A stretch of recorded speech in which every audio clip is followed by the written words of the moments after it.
จะดีหรือบอถ้าเทรดเดอร์มีเครื่องมือที่ดีที่สุดสามารถบอกจุดเข้าและจุดออกได้แบบแม่นยำพร้อมท้ายคลิปแจก EA ฟรีสำหรับไผ่ที่บ่มีเวลาเทรด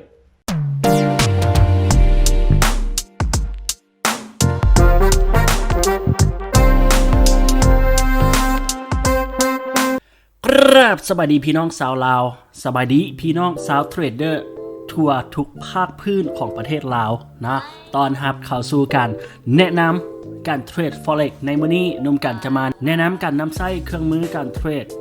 ใน MT4 นะหลังจากที่เราโหลดไปแล้วติดตั้งลงแล้วเราจะมาแนะนำเกี่ยวกับการใช้ MT4 กันในมื้อนี้นะ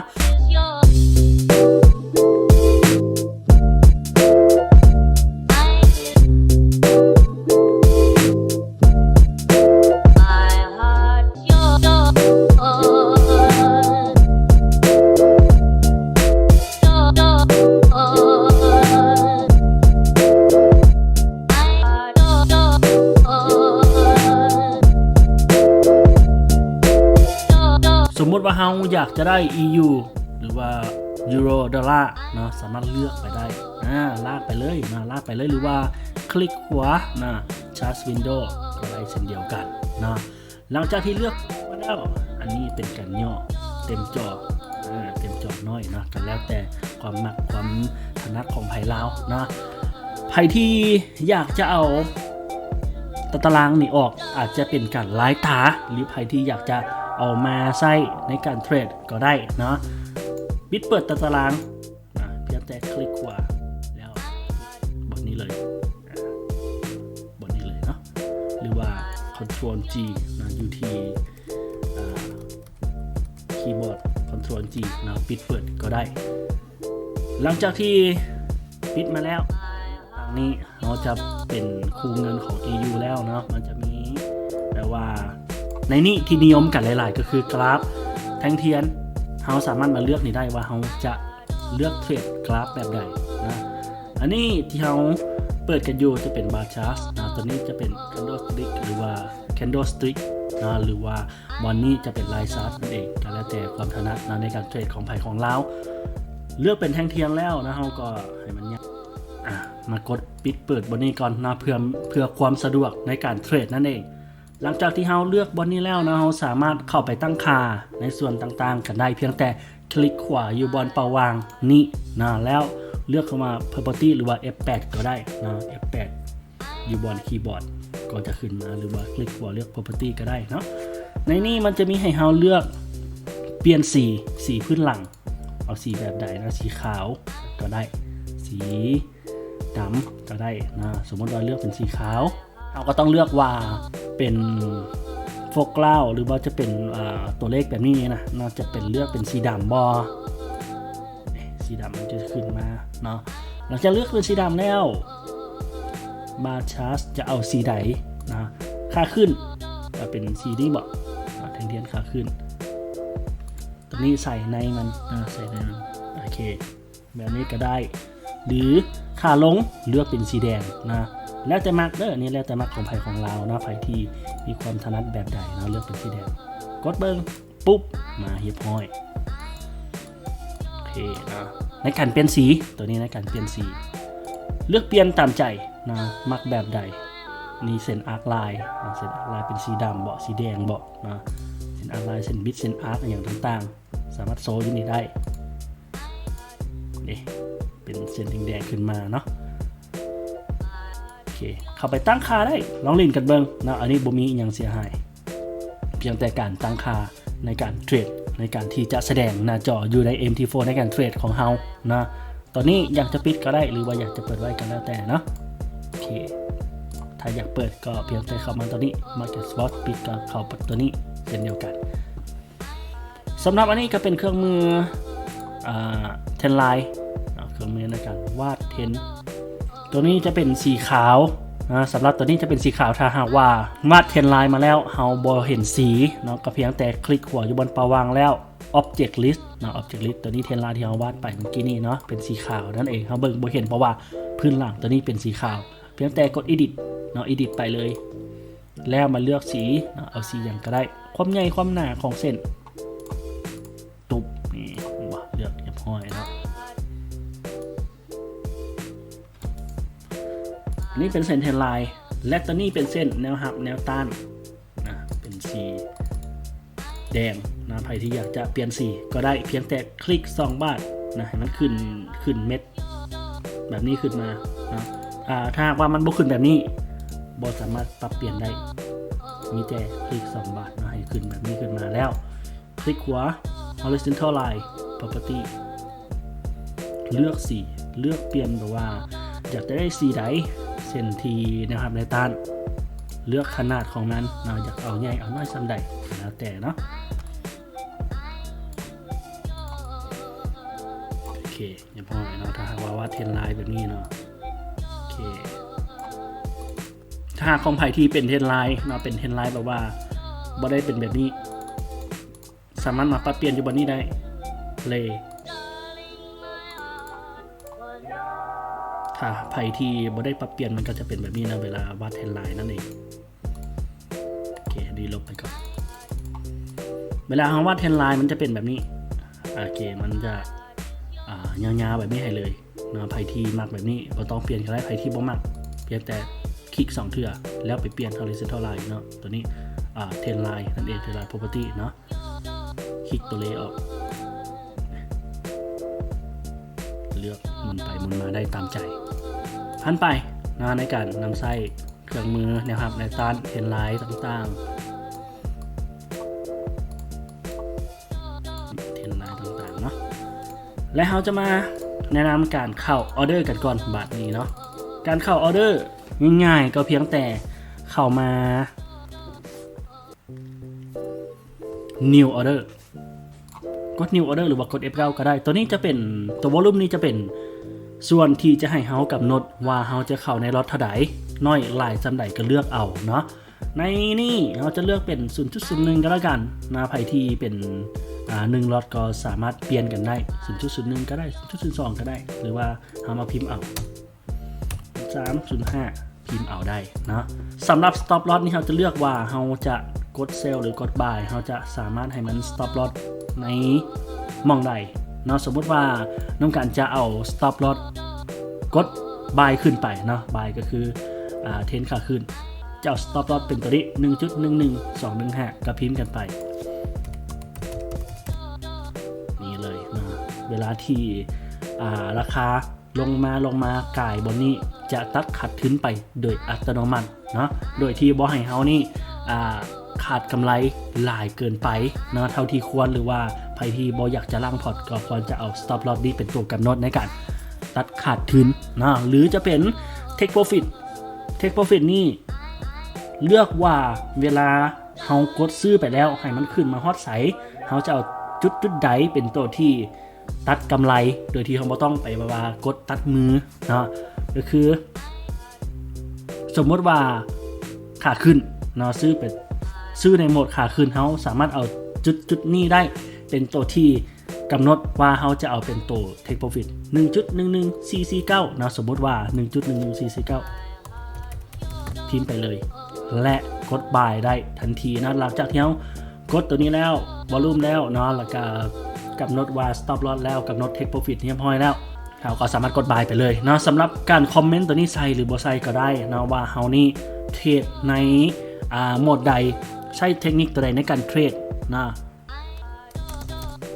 ก็ได้หรือว่าบ่ใส่ก็ได้เช่นเดียวกันนะกด buy ไปนะจะมีกด stop loss จะมีจุดtake profit เรียบร้อยแล้วบ่มีอีกอย่างน่าเป็นห่วงนะและมาอีกเครื่องมือนึงก็คือ try ตัวนี้เมียนเฮาสามารถเลือกว่าจะเป็น pending order ตัวนี้จะเป็น buy limit sell limit buy stop sell stop นะสำหรับ buy limit นี่เป็นวอลลุ่มในการซื้อขายซัมนี่ stop loss ซัมนี่นะหรือว่าจะเป็น take profit ซัมนี่เฮาจะ buy limit ในจุดใดสมมุติว่า buy limit จุดนี้ stop loss นี่จะเป็น take profit ตัวนี้เฮาก็สามารถไปกำหนดกันได้นะ pending order buy limit เอาราคานี่เป็น buy limit 1.11260 เนาะ 1.11260 แล้วกำหนด stop loss เทียมห้อย stop loss ตัวนี้จุดขาดทุน และก็ต้องเป็นจุดเฮ็ดกำไร 1.11449 โอเคเรียบร้อยนะหลังจากที่เรากำหนดแล้วกดไปเลยนะหลังจากที่เขากดไปแล้วราคามันลงย่อลงมาสมมติว่ามันย่อลงมาเนาะย่อลงมาฮอดนี่แล้วเด้งขึ้นไปต่ออันนี้ก็จะเป็นกำไรของเราสมมติว่าราคาย่อมานี่แล้วเด้งขึ้นไปต่อแบบนี้ตัวราคาตัวนี้จะเป็นบอลที่เราบายลิมิตสมมติว่าเราไปบายอยู่นี่ถ้ามันย่อลงมาเราก็จะติดลบเราก็จะเสียขวัญได้เสียกำลังใจได้เนาะและก็บ่ได้ในราคาที่ดีนั่นเองถ้าหากว่าย่อลงมาแล้วขึ้นไปก็จะเป็นกำไรของเราบางฮอตบอลนี้ก็จะตัดโดยอัตโนมัติหรือย่อลงมาแล้วลงมาต่อถ้าหากว่าย่อลงมาต่อถ้าหากว่าฮอตบอลนี้มันจะเป็นโตที่ตัดขาดทุนไปโดยอัตโนมัติเฮาก็คือแบบว่าบ่ต้องเสียอย่างหลายเนาะให้มันตัดขาดทุนไปโอเคเก็ตในส่วนนี้และก็มาอยู่ที่เซลล์ลิมิตไม่อย่างเซลล์ลิมิตคือกำหนดจุดขายสมมุติว่าเซลล์ลิมิตในส่วนนี้นะเอาราคา 1.11316 ไปเป็นเซลล์ลิมิตนะต้องขึ้นไปสูงนิดนึงเป็นเซลล์ลิมิตเนาะถ้าหากว่าราคาขึ้นมาฮอตนี่แล้วราคาลงมาต่อถ้าหากว่าเขากำหนดที่พอยแล้วว่าราคามันน่าจะลงแท้ๆแต่มันต้องย่อมาก่อนเนาะเขาก็สามารถกำหนดเอาจุดนี้เป็นจุดเซลล์ลิมิตกันได้ตั้ง stop loss ตั้ง take profit ไปแบบตามเคยเนาะตามที่เขาพอใจขาดทุนมองใดกำไรมองใดก็แล้วแต่เขาตั้งตามนั้นเนาะเซลล์ลิมิตก็คือราคามาฮอดนี้ต่ำนี้แล้วบ่ได้ขึ้นไปต่อเนาะสุดอยู่บนนี้และลงมาต่อก็คือเป็นกำไรของเขาและ buy stop ก็คือถ้าหากว่าเขากำหนดราคานี้buy stop ก็คือ 1.11335 เป็นราคา buy stop กดไปเลย 0.05 เนาะถ้าหากว่าราคามาโซนบอลนี้แล้วขึ้นไปต่อจะเป็นกำไรหรือราคาโซนมานี้แล้วลงมาจะเป็นการขาดทุนของเราฉะนั้นแล้วอย่าลืม stop loss อย่าลืม take profit ให้เฮียพ้อยซะก่อนนะ buy stop และ sell stop ก็คือการที่ราคาอยู่ในจุดนี้ลงมาและลงมาต่อจะเป็นกำไรเนาะบ่แม่นว่าลงมาแล้วขึ้นไปได้บ่คือตัว buy limit ได้เนาะลงมาแล้วขึ้นไปจะเป็นกำไรตัวนี้sell stop นี้ลงมาแล้วลงมาจะเป็นกำไรของเขาหรือลงมาแล้วขึ้นไปตัวนี้จะเป็นการขาดทุนฉะนั้นแล้วอย่าลืม stop loss take profit ให้เฮียพอยเนาะว่าแล้วบ่ตื่มกันอยู่การเข้าออเดอร์เนาะกด new order หรือใครที่อยากจะกด new order อยู่บนนี้ก็ได้ trading new order นี่นะโอเคเราไปแล้วยังมีอีกเครื่องมือหนึ่งบอลหนึ่งก็คือสามารถเข้าบอลนี้ได้กดเซลล์กด buy ไปเลยเนาะกดสมมติว่าราคามาแล้ว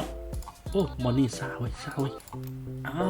กดเซลล์อย่างประมาณนี้ก็ได้นะกด buy ไปคลิกเดียวก็คือเข้าเลยแต่จุดเสียก็คือเฮา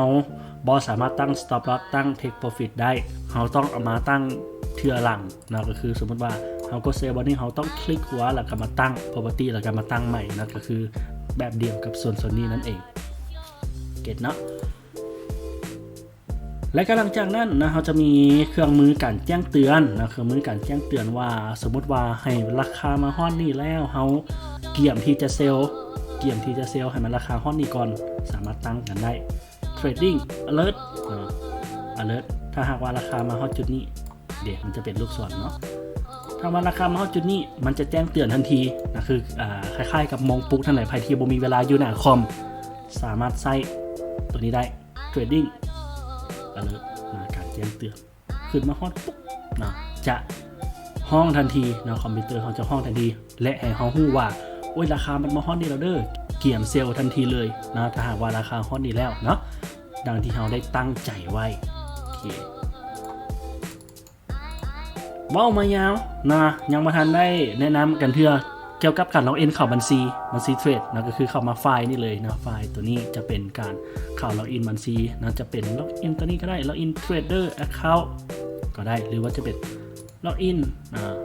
Open Account ก็ได้จะเป็นเลือกให้ว่าจะให้เขาเลือกว่าจะเป็นเดโมหรือจะเป็นบัญชีแท้นะ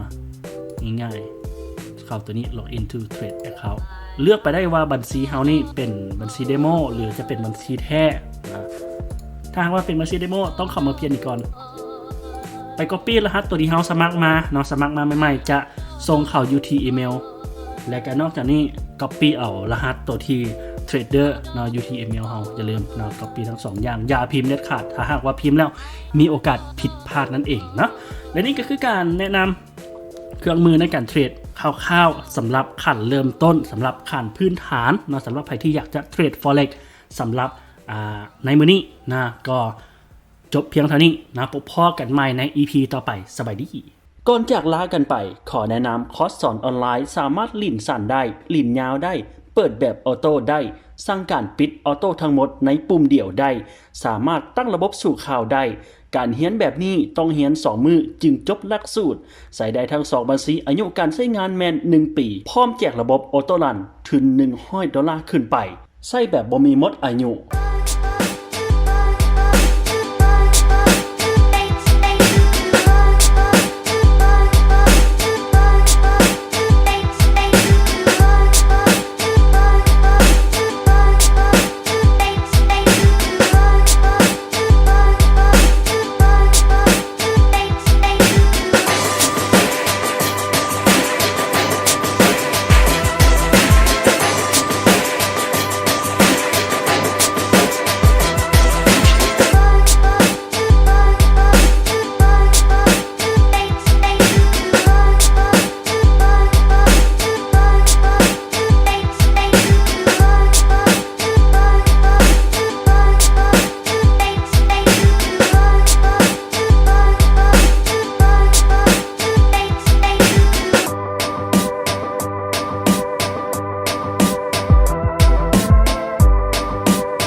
boom, bam, every time, or